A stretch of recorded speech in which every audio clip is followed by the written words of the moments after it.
Hello guys, good morning, good morning. Ayan, another update po sa inyo sa ating veranda, sa ating mga plants. So, kung makikita ninyo, ayan ang ating mga babies, mga plants dito.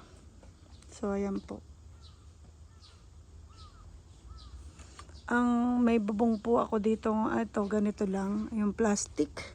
Wala pa akong UV net dito. So, linagay ko yung plastic guys, kasi nga po, dire-diretso po ang ating ulan. Tag-ulan na po kasi kami. Dire-diretso ulan, tas tag-ulan na kami. So po, tag-ulan na nga po kami. So, kaya linagay ko dito. At kung mapapansin niyo itong aking Star Boss ba ito? Nakalimutan ko na si Star to, something Star ang pangalan nito guys. Pag nasosobrahan siya ng tubig, nagka-crack. Ayan. So, ayan po. At ating linagyan muna ng ano lang yan. Tag-ulan lang natin yan. Inilalagay yung plastic na yan guys. Or kapag may snow din, ganun. So, ayan po. So, ayan. Magaganda rin yung mga plants natin dito. Yung ating mga naglakihan na, ayan. Lumaki na. Ang ating mga Leticia at back to green na ho sila. So, ayan. Kung i-review nyo yung ating mga video nung nakaraan ng winter, sobrang pulang-pula po yan na parang ano. At ito, inakit ko dito. Galing siya doon sa baba, guys. Itong baba lang itong inaapakan ko. Ayan. Kasi nakita ko yung nasa, ano ko guys, nandun sa baba. Nandun sa garden natin. Yung nasa top shelves kung Dusty Rose, super ganda niya guys. So, kaya inangat ko siya. Ayan po, si Dusty Rose. At ito naman si Beyonce. Tignan niyo ang aking Beyonce guys. Baby na ito. At yung ano, wala yung barigata niya. So, baby po ito. Suli na lang ito guys, suli. Itong, kinuha ko kasing head niyan. So, ayan. 3 ang naging suli niya. At itong mga ito ay ano lang yan guys. Yung mga nahuhulog na dahon hanggang dumami sila. Siguro ito may nakatabi siyang Marini. Kaya alam niyo naman si Marini madaling ay katulad niya. Madaling malaglag ang dahon at madali rin tumubo. So, ayan po. Si Onslow, napakaganda talaga ng color ni Onslow kapag nasa ano siya araw. Ayan. Hindi po ba? At syempre dito, ayan, laging pula rin naman itong mga ito, sila Giselle, ayan. Ang ganda po ng ating, ano rito, pretty and pink. Ang ating mga pretty and pink dito, nagpipink or old rose, ang ganda po ng kulay nila. Ayan, lumago na siya ulit, ayan. Kinuhanan ko ito ng cuttings, ang liit ng tinira ko, tapos tignan nyo guys, malaki na naman. At ang ating Bernalense rin dito, iba ang color, kulay pink. Ayan guys, Bernalense po yan. Yung mga nasa baba natin, iba yung color, parang brown, dark brown, parang ganon. Ito pink po siya, no? So, depende talaga sa lugar, kaya nag-iiba yung color. Itong aking Violet Queen, ayan, siya muna ang inilagay ko dyan. Mukhang gusto niya yung pwesto niya. Kasi tignan nyo guys, ay, no? Talagang ang ganda ng tayo niya. So, ito Ghosty, Pierin ka. Ang ganda ng kulay. Same plants lang po yun. Tingin ko. Kasi Ghosty tsaka Pierin. Kasi yung mga Ghosty ko, yung mga, ano, ganyan din sila guys. Nagaganyan din ang color. So, naiba lang ang pangalan. Ganda po nila. Oh, yung aking, ano, mga kinat natin. Oh. Ganda ng kulay niya, oh. Cubic frost. Variegated natin. Suli lang. Lahat to guys ay nakat natin yung rosette niya. Pinaka main rosette niya. Tignan niyo mga suli niya, no? Ganda. Para siyang may ilaw, oh. Di po ba? So, ayan. Balik na natin siya. So ayan, nandito ko sa dulo ng ano natin guys, tingnan nyo. Sa baba, magaganda rin yung mga nasa baba natin, kaso hindi natin sila masyadong nafo-focus. Ayan. Variegated din ito guys, si Halbinjeri. Ayan, Halbinjeri variegated. Ayan.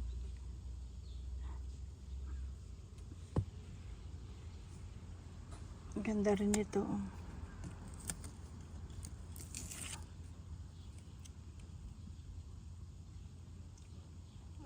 Beauty lily guys. Beauty lily po yan. Beauty lily. Ayan. Ito si Arctic Ice. Alam ko yan sa Arctic Ice. So, magaganda po yung mga plants din natin dito. Hindi lang natin. Tignan nyo guys. Iba yung kulay niya.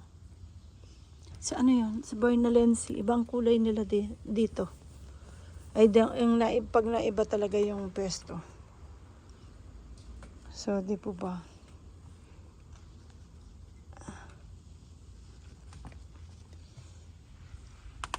Mga cuttings ito guys. Ay, no? Tingnan, tumubo na. Wala na. Nakadikit na sila guys.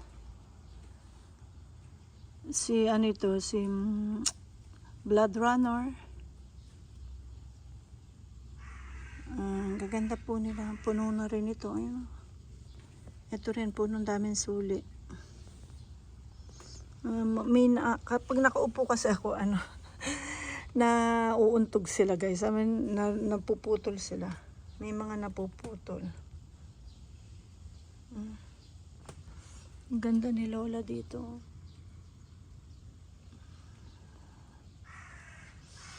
Yung ating rito, ayan mga babies niya. Si Floridity. So, ayan po. Ganyan lang sila guys, ang ating mga plants dito. Halos nakatingin lang at tinitingnan lang natin sila. Bira rin ako magdilik dito. Mostly kasi pag umuulan, yung ulan lang ang inaasahan natin din dito. Pag katulad to, tingnan niya, maiksi, hindi talaga siya ganun. Kaya pag malakas ang ulan, nababasa rin po sila. Kahit papaano, konti lang. Hindi lang sila yung sapul talagang yung babad. So, kasi pag nababad, dahil dire-diretso yung ulan, posible pa rin mabulok sila. So, ayan, gaganda po nila. Yung ating mga titubans, ay, ang ganda ni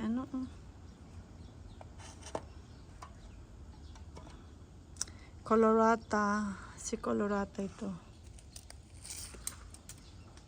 Colorata Branti. FMA. Branti. FMA Colorata guys. Si Colorata. Ang ating mga titubans doon na cuttings natin last year. Ganda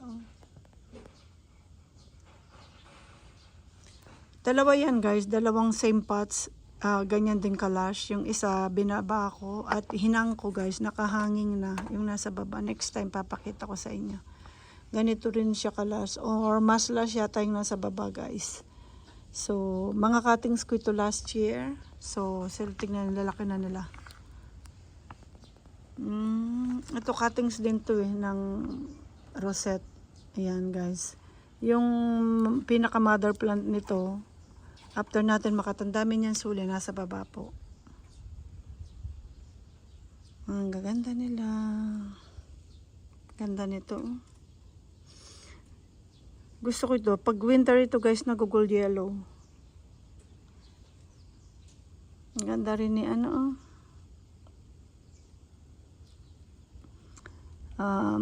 Crispate Beauty. Ito from the propagation to mga ito guys. Si ang pangalan nito. Graptoberry ito hindi yan Echeveria guys. Nakalimutan ko. Mamaya babalikan ko guys. Ang white rose natin. White rose. Marami akong tinanggal na dahon dyan guys. Di ko alam kung tutubo. Kaya lumiit yan Kasi tinanggal lang natin ang dahon. Ayan. Mag-isa lang kasi yun, si White Rose. So, yung ating mga titubans dito, ayan po. Tingnan nyo, yung mga kinat natin, ayan, malalaki na, medyo malalaki na guys yung mga suli nila. Ganda po ng color nila, no? Kasi iba yung sikat ng araw dito. Talagang nakukuha nila ng tama. Ayan. Ito rin ang baka maapakan ko. Tingnan nyo guys. Oh. Tingnan nyo itong mga cuttings din ng mga yan guys. Ano? Medyo malalaki na sila. Ang kukit nila, di po ba?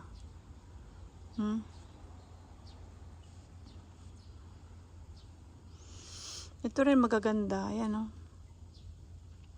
Ang ganda ng color. Kaso parang payat sila. Itong mga ito. Ha? Malilit lang sila. Nag-shrink sila. Compare doon guys. Tignan nyo. Ang lalaki nila. Kaso kasi itong mga ito. Mature, matatagal na ito guys. Kaso tignan nyo. Nung una ganyan, ganun din sila kalalaki. Tapos gumana na sila. Ayan o. Lumiit na sila. Pero tignan nyo ang color nila. Ang ganda. Oh, di ba? Ang ganda ng color nila. At yun, ang ating RJ, galing ito sa baba guys. Dahil kulay green siya. Compare yung RJ ko doon, ayun. At na siya, nag-golden yellow na siya. Ayun ay green, kaya inakit natin siya. Ito rin mga cubic frost na kinat din natin itong mga ito.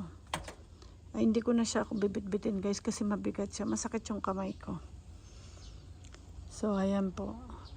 Tingnan ninyo din yung ano natin, agave natin na nakuha yan sa punla, sa suli yan sa baba guys. Na maliit lang yan dati, tignan nyo.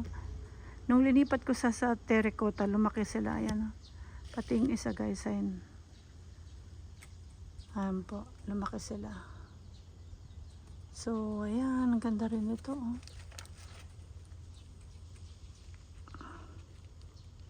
Ganda po niya, no? Parang si Esther to.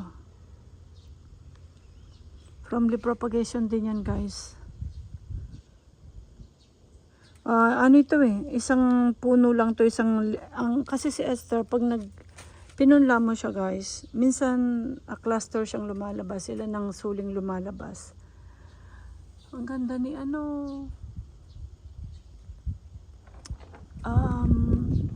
si yung caviar, guys. Ayan. Ang ganda ng pagka-combination yan, parang peach na off-white na may mint green. Ayan o. Tingnan yung color niya rito yan. Ito naman banda rito, medyo off-white ka or peach. Ayan. Tignan nyo, compact ang nila pagka kasi iba yung araw na nakikita nila, nakukuha nila. Tsaka ito, tignan nyo guys oh. Diba? Si ito? Si Helen. So talagang depende sa araw po ng mga nakukuha nila. Ayan oh. Si Black Prince to guys. Isang puno lang to nagsuli ng madami. Ayan oh.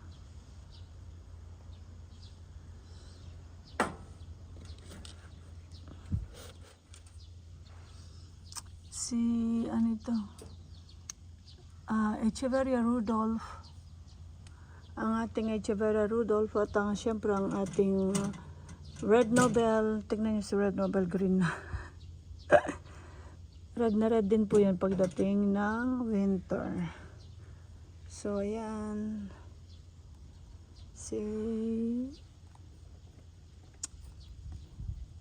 Sino ba ito? Si Luella. Luella non-variegated ito guys. May variegated tayo nito. Yan si Luella. Ang ganda rin ni Hatch Pink. Ayan si Hatch Pink. So ayan guys. Ayan po. Maiksi lang ang update ko sa inyo dito. Sa ating veranda. So ayan lang po ang ating ganyan po yung set ng ating mga plants dito. So next time mag-upload tayo ulit sa inyo guys. Thank you so much guys for watching. Bye bye.